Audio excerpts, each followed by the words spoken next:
राधे राधे। हमार माई मौसी चाची भैया बहनी आप सबसे स्वागत करत हई। चैनल का नाम का है बुझी? सुमन शॉर्ट्स। सुमन भाभी तरी सुमन भौजी के देखे के मानी सुमन भौजी हैं। फिर करे के शॉर्ट गाना चलत है, वीडियो चलत है और आप सब मैं वीडियो पे जरूर जाइए हमके चैनल पे।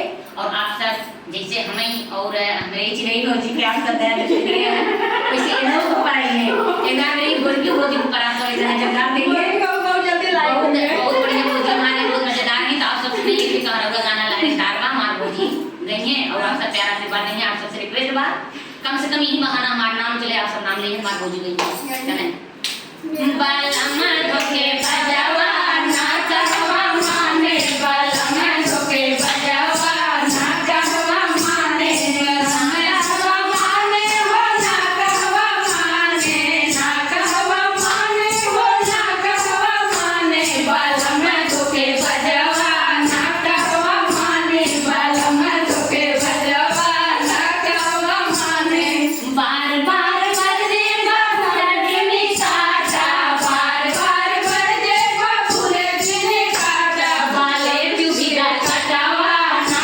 कहवा माने बाले चुबिया कटावा ना कहवा माने बालमा धोके बजावा ना कहवा माने बालमा धोके बजावा ना कहवा माने अरे बार बार बरदे कुवना जने खोदा बार बार बरदे कुवना जने खोदा बाले फुटिया घड़ला ना कहवा माने बाले फुटिया घड़ला